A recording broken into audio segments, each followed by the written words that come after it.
You will hear a number of different recordings and you will have to answer questions on what you hear. There will be time for you to read the instructions and questions, and you will have a chance to check your work. All the recordings will be played once only. The test is in 4 parts. At the end of the test, you will be given 10 minutes to transfer your answers to the answer sheet. Now turn to Part 1.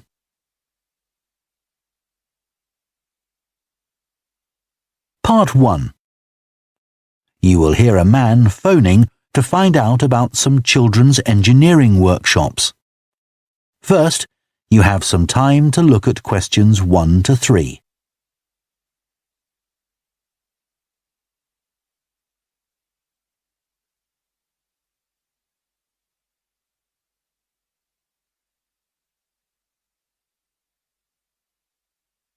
Now listen carefully and answer questions 1 to 3. Hello, Children's Engineering Workshops. Oh, hello. I wanted some information about the workshops in the school holidays. Sure. I have 2 daughters who are interested. The younger one's Lydia. She's 4. Do you take children as young as that? Yes, our tiny engineers workshop is for 4 to 5-year-olds. What sorts of activities do they do? All sorts. For example, they work together to design a special cover that goes round an egg, so that when it's inside, they can drop it from a height and it doesn't break. Well, sometimes it does break, but that's part of the fun. Right. And Lydia loves building things. Is there any opportunity for her to do that? Well, they have a competition to see who can make the highest tower. You'd be amazed how high they can go. Right. But they're learning all the time as well as having fun. For example, one thing they do is to design and build a car that's attached to a balloon, and the force of the air in that actually powers the car and makes it move along. They go really fast too. Okay, well, all this sounds perfect. Before you hear the rest of the conversation, you have some time to look at questions 4 to 10.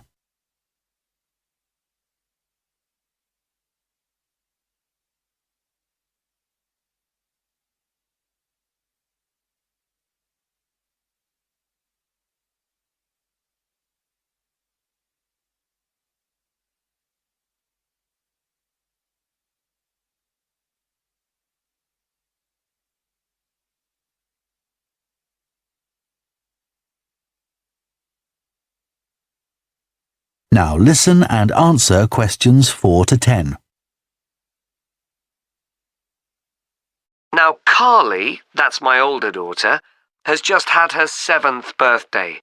So, presumably, she'd be in a different group. Yes, she'd be in the junior engineers. That's for children from 6 to 8.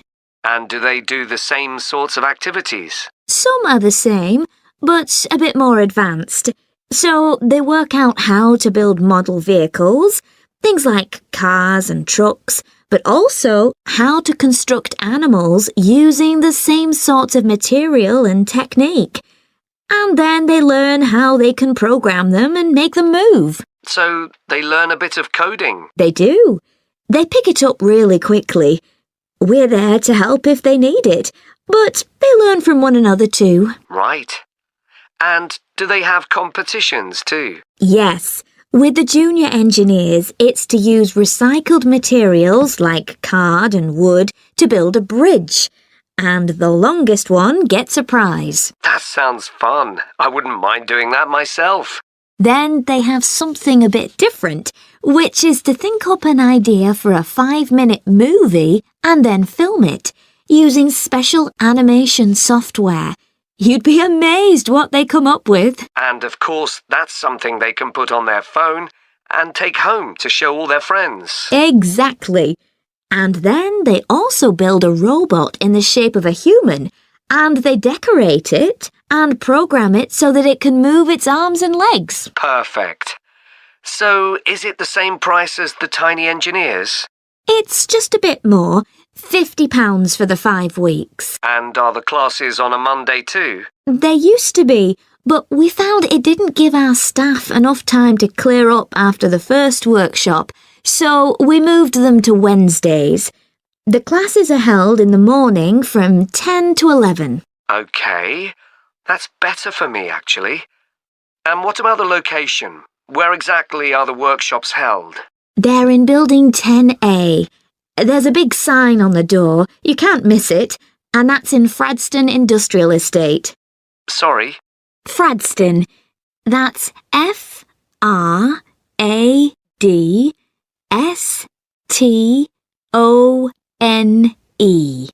And that's in Grassford, isn't it? Yes, up past the station. And will I have any parking problems there? No, there's always plenty available.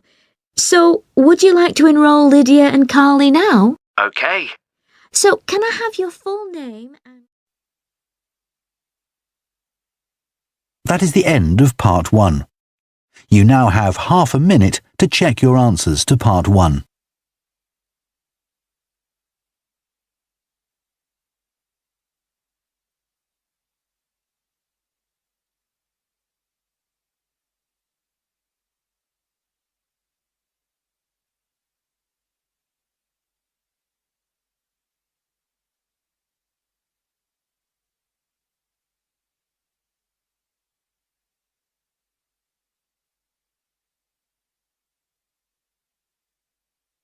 Part 2.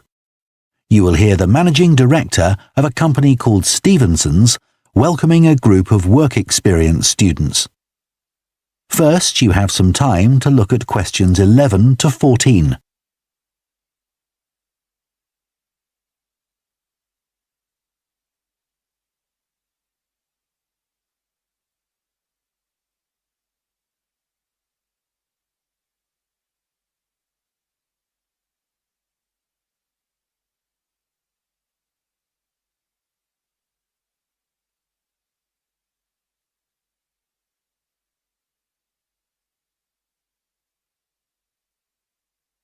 Now listen carefully and answer questions 11 to 14. Good morning everyone and welcome to Stevenson's, one of the country's major manufacturers of metal goods. Thank you for choosing us for your 2 weeks of work experience. My name is Julia Simmons and since the beginning of this year I've been the managing director. Stevenson's is quite an old company. Like me, the founder, Ronald Stevenson, went into the steel industry when he left school. That was in 1923. He set up this company when he finished his apprenticeship in 1926, although he actually started making plans 2 years earlier, in 1924. He was a very determined young man. Stevenson's long-term plan was to manufacture components for the machine tools industry, although in fact that never came about, and for the automotive industry, that is cars and lorries. However, there was a delay of 5 years before that happened, because shortly before the company went into production, Stevenson was given the opportunity to make goods for hospitals and other players in the healthcare industry. So that's what we did for the first 5 years. Over the years, we've expanded the premises considerably. We were lucky that the site is big enough, so moving to a new location has never been necessary. However, the layout is far from ideal for modern machinery and production methods, so we intend to carry out major refurbishment of this site over the next 5 years. I'd better give you some idea of what you'll be doing during your 2 weeks with us, so you know what to expect. Most mornings you'll have a presentation from one of the managers to learn about their department, starting this morning with research and development. And you'll all spend some time in each department, observing what's going on and talking to people, as long as you don't stop them from doing their work altogether. In the past, a teacher from your school has come in at the end of each week to find out how the group were getting on, but your school isn't able to arrange that this year. Before you hear the rest of the talk, you have some time to look at questions 15 to 20.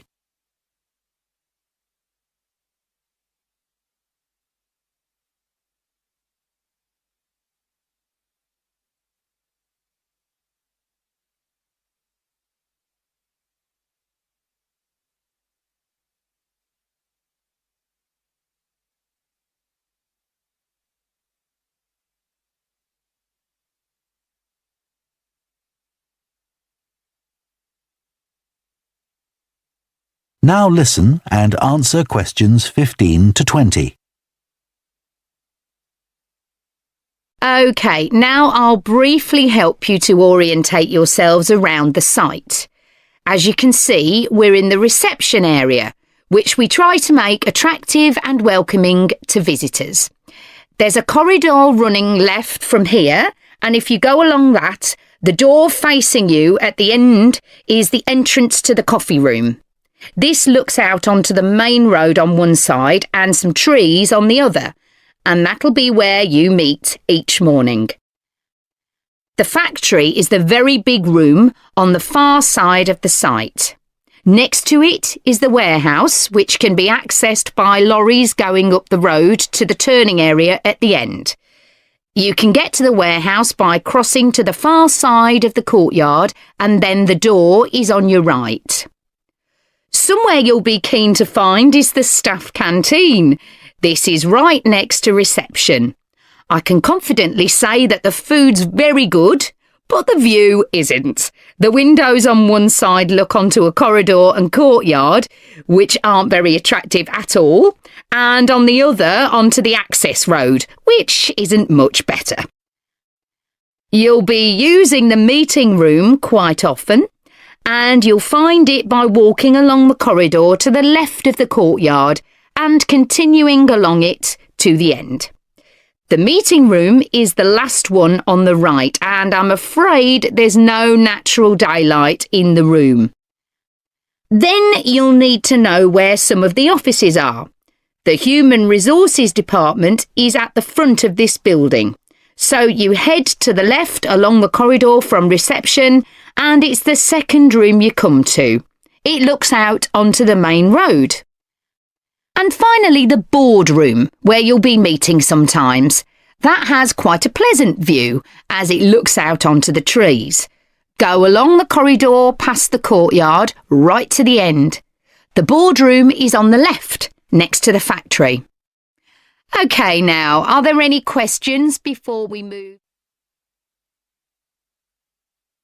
That is the end of part 2. You now have half a minute to check your answers to part 2.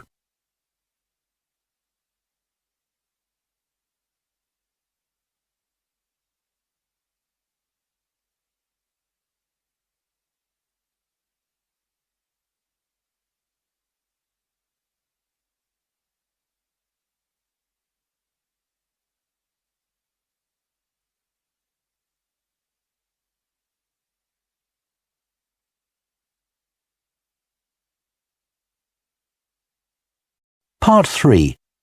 You will hear two students called Jess and Tom discussing their art projects. First, you have some time to look at questions 21 to 24.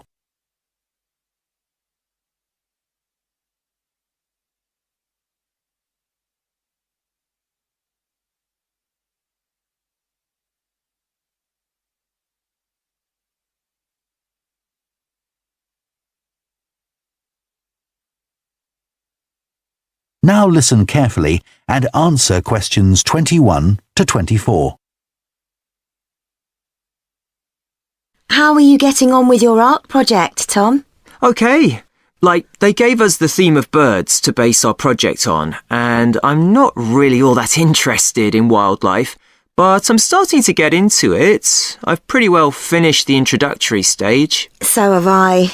When they gave us all those handouts with details of books and websites to look at, I was really put off. But the more I read, the more interested I got. Me too. I found I could research so many different aspects of birds in art. Colour, movement, texture. So I was looking forward to the bird park visit. What a letdown. It poured with rain and we hardly saw a single bird.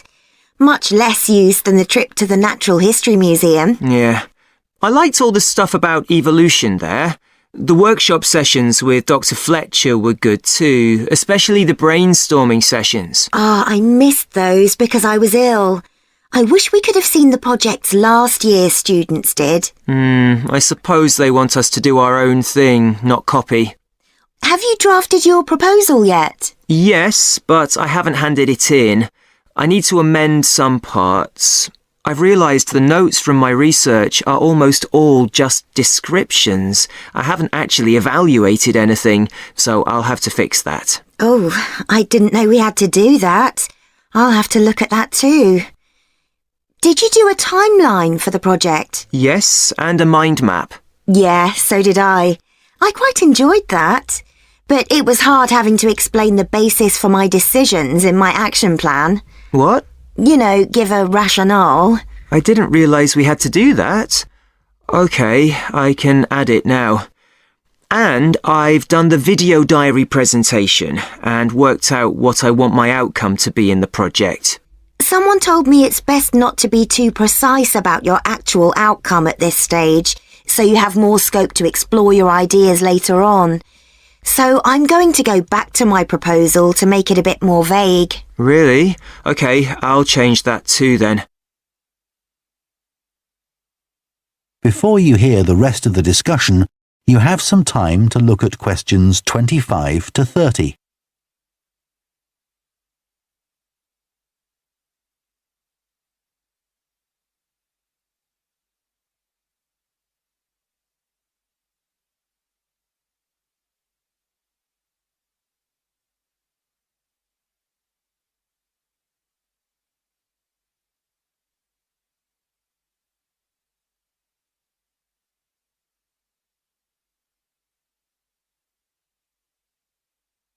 Now listen and answer questions 25 to 30.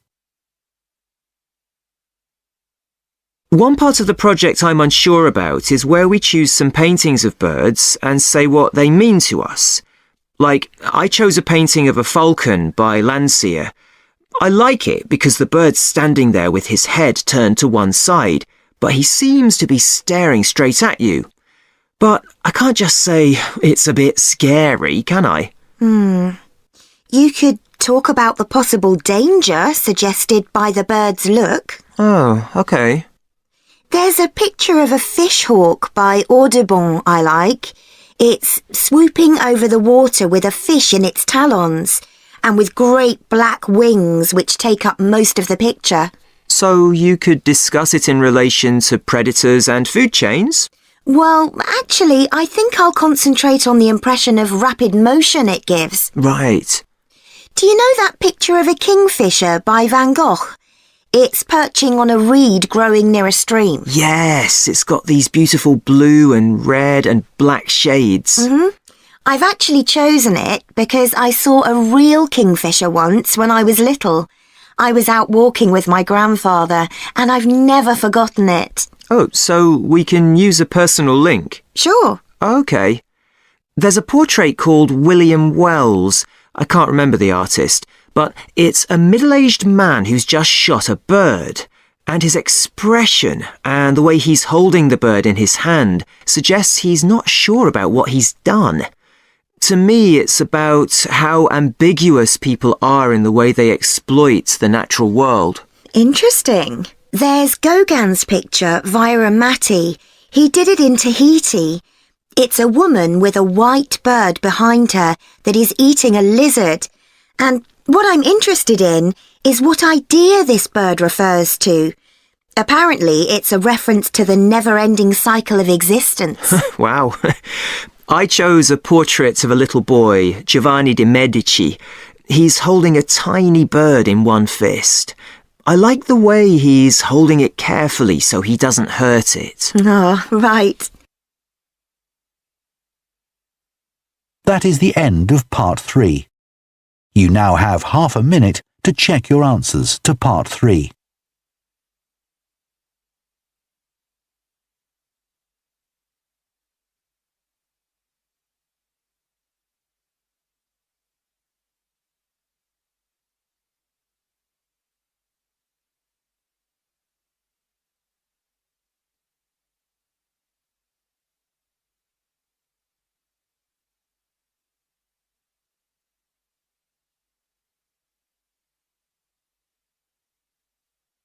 Part 4.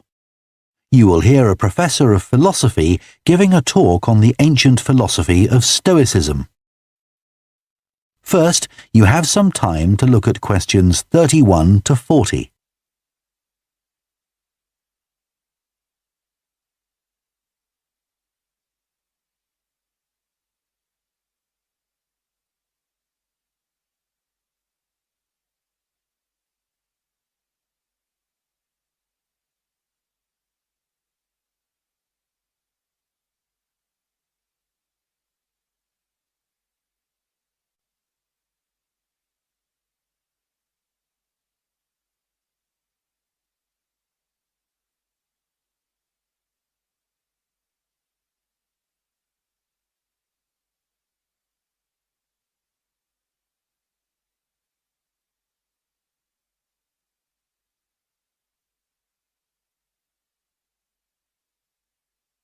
Now listen carefully and answer questions 31 to 40.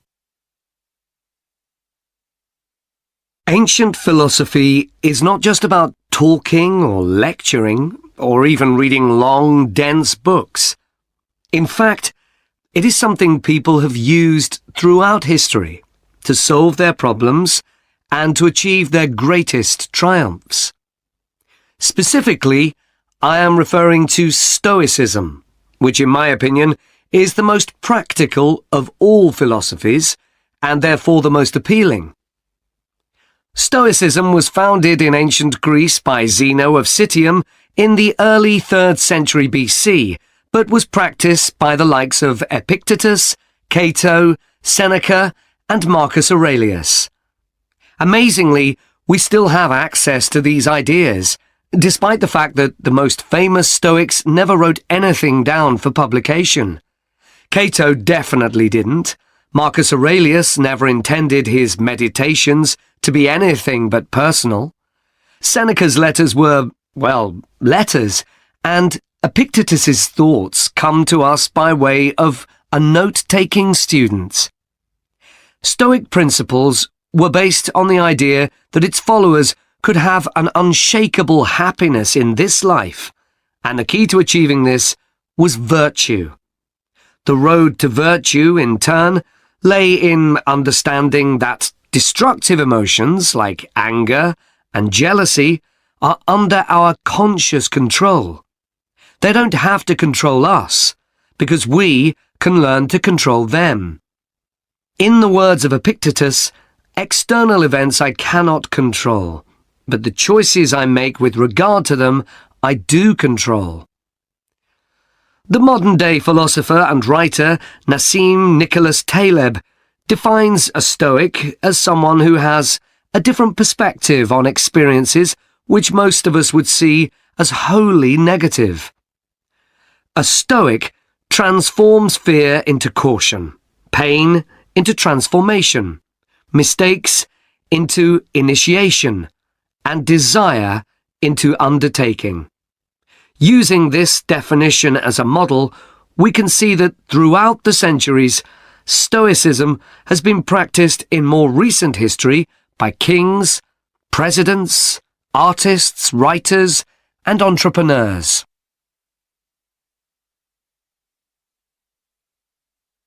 The founding fathers of the United States were inspired by the philosophy. George Washington was introduced to Stoicism by his neighbours at age 17, and later put on a play based on the life of Cato to inspire his men. Thomas Jefferson kept a copy of Seneca beside his bed. Writers and artists have also been inspired by the Stoics. Eugene Delacroix The renowned French Romantic artist, known best for his painting Liberty Leading the People, was an ardent Stoic, referring to it as his consoling religion. The economist Adam Smith's theories on capitalism were significantly influenced by the Stoicism that he studied as a schoolboy under a teacher who had translated Marcus Aurelius's works. Today's political leaders are no different, with many finding their inspiration from the ancient texts. Former US President Bill Clinton rereads Marcus Aurelius every single year, and many have compared former President Obama's calm leadership style to that of Cato. Wen Jiabao, the former Prime Minister of China, claims that Meditations is one of 2 books he travels with, and that he has read it more than 100 times over the course of his life. Stoicism had a profound influence on Albert Ellis, who invented cognitive behavior therapy, which is used to help people manage their problems by changing the way that they think and behave. It's most commonly used to treat depression. The idea is that we can take control of our lives by challenging the irrational beliefs that create our faulty thinking, symptoms, and behaviors by using logic instead. Stoicism has also become popular in the world of business. Stoic principles can build the resilience and state of mind required to overcome setbacks, because Stoics teach turning obstacles into opportunity, a lesson every business entrepreneur needs to learn. I would argue that studying Stoicism is as relevant today as it was 2,000 years ago, thanks to its brilliant insights into how to lead a good life. At the very root of the thinking, there is a very simple way of living. Control what you can and accept what you can't. This is not as easy as it sounds and will require considerable practice. It can take a lifetime to master. The Stoics also believed the most important foundation for a good and happy life is not money, fame, power, or pleasure, but having a disciplined and principled character, something which seems to resonate with many people today. That is the end of Part 4. You now have 1 minute to check your answers to Part 4.